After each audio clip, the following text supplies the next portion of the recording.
Xiangyang City, Zhaoyang, Hubei Province, China.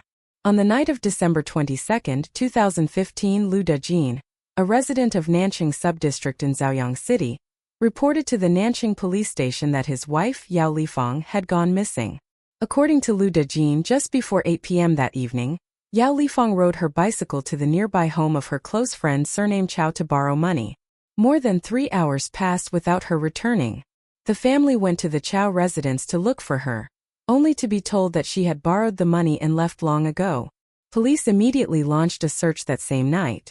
On a small lane leading to the subdistrict, they discovered Yao Lifang's red bicycle. There was nothing on the bike, but a trail of blood droplets stretched along the road. The police realized something terrible had happened.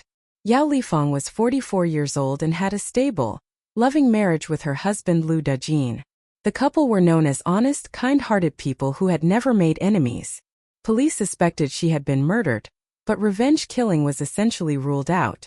Through surveillance footage, police identified Lu Haiming as the prime suspect. Lu, 34, also lived in Nanqing Subdistrict. He was married with one child, had no steady job, lived on odd jobs, and had no prior criminal record. He was known for frequently approaching women. On the night the police were examining the bicycle and blood trail at the scene, Lu Haiming showed up among the onlookers and casually remarked, "That person is probably dead already, how pitiful." This offhand comment raised red flags. When officers later questioned him, Lu was dismissive and uncooperative. A search of his home revealed nothing unusual. With Yao Lifang's body still missing and no direct evidence, the case reached a deadlock. In mid-January 2016, Zhaoyang police invited Detective Fan Yanfang, a 42-year-old female criminal psychologist from the Xiaogan Municipal, Yingcheng, Criminal Investigation Brigade to assist. Fan was a renowned criminal psychology expert in Hubei Province. In 2005, she had successfully cracked a series of robberies targeting students near Yingcheng No. 2 High School by using psychological profiling and testing on the suspects. Criminal psychological testing is a fringe discipline that relies heavily on experience. This time, Fan Yanfang brought a portable hard drive containing 17 volumes of psychological test questions she had personally developed over the years. That same day, Lu Haiming was politely invited to Zhaoyang City Public Security Bureau for questioning. Facing the elegant and gentle-looking female detective, Lu was visibly unimpressed. He sat sideways in the chair and lit a cigarette without permission. Fan Yanfang said nothing, simply poured him a glass of water. After the polygraph equipment was set up, she instructed him to answer the questions on the computer seriously. The questions appeared deceptively simple at first and did not trouble Lu. Question 1. If you owned a villa, where would you build it? Options: A lakeside, B. Grassland, C. Seaside, D. Foresty, city center. Lu answered without hesitation, city center. Question 7. What kind of movies/TV shows do you like? Mystery/thriller, B. Fairy tale/fantasy, C. Science/nature, D. Ethics/morality, drama, war/action. Lu chose D. Ethics/morality, drama. Later questions became much harder. One classic riddle. A person takes a train to a neighboring town for medical treatment. After treatment, the illness is completely cured. On the return trip, the train passes through a tunnel and the person jumps out and commits suicide. Why? After thinking for a long time, Lu answered. The person was blind. After treatment, he could finally see light. When the train entered the tunnel and everything went dark, he thought he had gone blind again and killed himself in despair. He even smiled proudly at his own cleverness. Another question caused visible panic. A woman discovers her husband is cheating. Unable to bear it, she decides to commit suicide by poison. Before dying, she mails a suicide note to her first love. The ex-lover rushes over urgently. When he arrives, the woman is still alive. Seeing him, she becomes extremely emotional. The two embrace passionately. The ex-lover vows to find a way to punish her husband. The next day, police knock on the woman's door and inform her that her husband is dead. The time of death coincides exactly with her rendezvous with the ex-lover. What happened? When Lu first read this question, his face betrayed a flash of panic. He repeatedly tugged at his hair and began to sweat. Sensing Fan Yanfeng quietly observing him, he grew even more agitated. He tried to skip the question then came back to it. After struggling for a long time, he answered. The woman, fed up with her husband's repeated infidelity, mailed the suicide note and prepared to take poison she had hidden in a cabinet. The ex-lover arrived in time. She hadn't taken a fatal dose and regretted her decision. They reconciled and spent the night together. The ex-lover swore revenge. Meanwhile, the husband was with his mistress elsewhere. He had taken an aphrodisiac beforehand, which triggered a sudden heart attack and killed him. So the husband died of natural causes, not murder. After finishing, Lu glanced at Fan Yanfeng with a mix of relief and smugness. His answer included detailed reasoning, and his earlier panic vanished. Wanting a villa in the city center reflected his small town, unemployed background and material longing. Liking ethics/morality dramas suggested an inner conflict between spirit and desire. Solving the blind person tunnel riddle quickly proved high intelligence.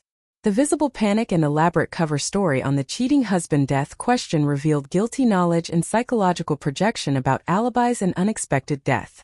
Lu was made to answer thousands of questions from different test sets nonstop for 2 full days and nights, except for meals and brief rest.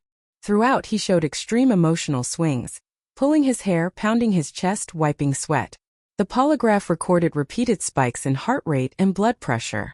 Fan Yanfeng explained these abnormal reactions to the investigation team. Combined with Lu's unexplained whereabouts on the night of the crime, his suspicious comment at the scene, and his panic on certain questions, police intensified targeted interrogation. When detectives pointed out logical flaws in the elaborate stories he had just invented during testing, Lu's psychological defenses completely collapsed. He stomped his feet, sighed repeatedly, and finally confessed everything. He admitted he had stalked Yao Lifeng several times and knew her routine. That night, after seeing her leave home on her bicycle, he initially planned to rape her but held back because people were around. Instead, he hid on her return route. About half an hour later, Yao Lifeng came back with borrowed cash in her bag. Taking advantage of the empty road, Lu suddenly rushed out, covered her mouth, and dragged her to a secluded spot. When he discovered a substantial amount of money in her bag, he decided to rob her instead. Yao Lifeng fought fiercely. In the struggle, Lu decided to silence her forever. He strangled her and smashed her head with a rock picked up nearby, leaving the blood trail. Under cover of darkness, he carried the body back to his own house, threw it into the cellar, took all the money, thoroughly cleaned the house, and camouflaged the cellar entrance.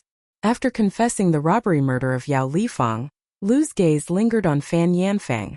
After a while, he sighed and said, "Officer Fan, I never thought a fearless guy like me would fall because of a few harmless-looking questions." Fan found the wording strange. His eyes seemed to hold something more. Half an hour later, they faced each other again in the interrogation room. Lu was surprised. "Officer Fan, why are you back?" "You hadn't finished talking," Fan replied provocatively. "I'm curious what other fearless things you've done." Lu became agitated again and asked to smoke to calm himself. Fan allowed it. After a prolonged stare down, Lu's defenses crumbled once more. He lowered his head and, in a chilling voice, confessed to another rape murder from 17 years earlier. In late November 1999, 17-year-old Lu Haiming had dropped out of school due to poverty and began hanging out with delinquent youths. One night, in a remote corner on the outskirts of Nancheng, he raped an 18-year-old girl. Fearing she would report him, he strangled her and dumped the body in the hills. Because no useful evidence was left at the disposal site, the case went cold. Terrified after the murder, he told his mother, who helped him hide. Had she reported him then, the later tragedy might never have happened. He fled and lived elsewhere for several years, during which he learned to use the internet. By 2007, the heat had died down, so he returned home. Poor and repeatedly rejected in relationships, he eventually reverted to preying on women. This time he calmly hid Yao Lifeng's body in his own cellar, and even went to watch the police investigation. In the eyes of neighbors, the 34-year-old Lu was clever and helpful, always ready to fix electrical appliances. No one imagined he was a ruthless demon. When asked why he confessed to the 17-year-old crime, Lu said, "Those psychological tests were torture. I couldn't take it anymore. Since you clearly suspected I was hiding something bigger, I decided to come clean. After running for so many years, it's time to pay the debt. On the afternoon of January 15, 2016, guided by Liu Haiming's on-site identification, police recovered Yao Lifeng's remains from the cellar in front of his house. The 2015 case was officially solved, and the long-dormant 1999 case was reopened, the victim's identity re-verified, and her parents finally informed of the resolution. Using criminal psychological testing, sometimes called psychological lie detection, Fan Yamfeng completely shattered the suspect's mental defenses and solved 2 vicious murder cases separated by 17 years. The case demonstrates that even when a criminal leaves no physical evidence and appears outwardly unbreakable, the act of murder leaves an indelible psychological scar. With the right key, the truth will eventually emerge.